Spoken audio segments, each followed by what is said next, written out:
United States Agency International Development is unveiling its largest project to make aid available during disasters in the Sub-Saharan region. Our international news editor, Sophie Mukwena, has more for us. In the recent times, we've seen a lot of discussions around the relationship between Africa and the United States of America, particularly the Sub-Saharan region. That would include South Africa. The United States of America is continuing to strengthen its relations with Africa, not only in relation to trade, but also in assisting the continent where there are challenges. And today we are here at the warehouse in City Deep, where the USAID is going to announce a major program where they will have some commodities and products that will be used during the disasters on the southern part of Africa and other countries, helping Africa during the time of disaster. You know, with climate change, countries such as Mozambique, Madagascar, Malawi, Zimbabwe, including South Africa, do need help, and therefore these products will come handy during that time. But with me, I have a representative of the United States of America in South Africa, Heather Merritt. Can you briefly tell us this announcement today? Why? Hi, Sophie. Nice to see you again. So, look, we recognize that we're in a world that is increasingly affected by climate change, not just here in South Africa, but around the continent, around the world. And what we are trying to do as the United States government, through USAID and through their Bureau for Humanitarian Affairs, is to ensure that we are ready to partner with governments, whether it's the government of South Africa or in neighboring countries, to really be prepared in times of crisis, to overcome politics, to overcome red tape, and to get assistance to the people who need it. So we're here today at a warehouse where we are pre-positioning goods that are commodities that we can quickly and effectively ship out to the region. We know, as you mentioned, that here in southern Africa, we've seen cyclones affect many countries in our recent years. We also have had terrible flooding here in South Africa and around the region, and sometimes droughts. And so we're ready, as the United States government, to partner with the government of South Africa and regional governments to work together quickly, overcome bureaucratic and logistical barriers, and get these commodities to the people who need them when, unfortunately, the next disaster may strike. Having this warehouse here, what are the benefits in terms of ensuring that you are able to deliver the relief to affected areas quickly?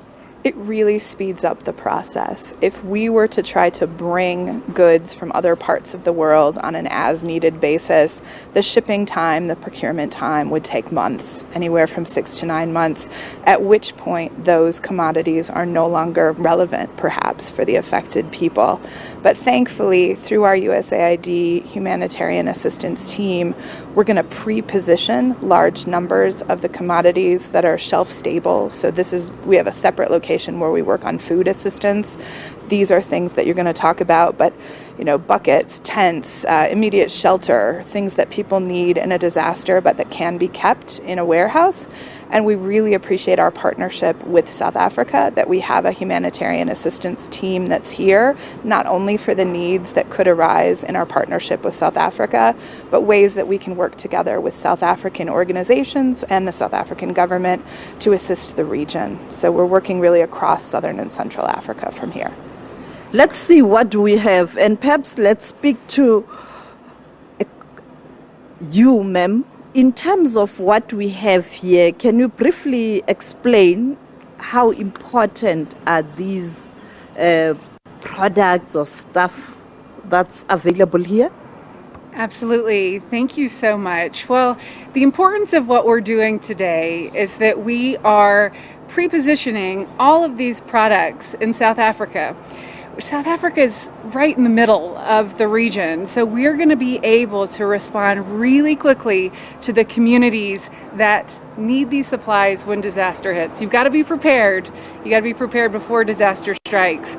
So let me start with this. First, I should say we do have a warehouse in Durban that already has a lot of our food supplies, because when disaster strikes, sometimes what people need is food. They need water, they need food supplies, they need cash.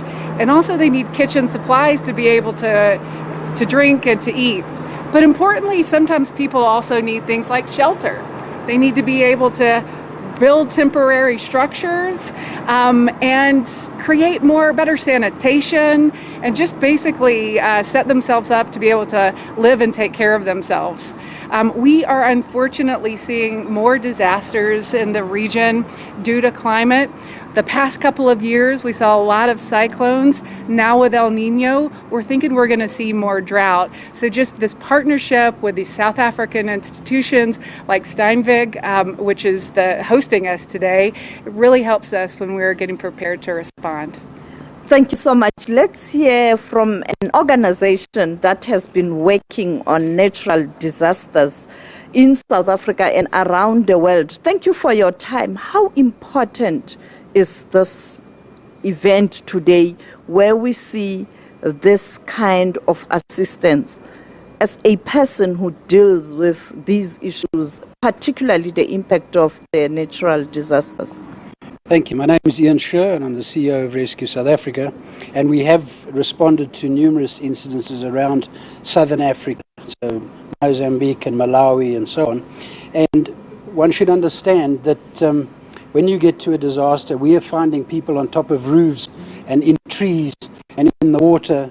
And when you actually consider that everything that person owns has been washed away, or you're picking up someone who wants to take his pots, his last little bit of possessions with, and there's no space on the helicopter, we can't lift the person with that.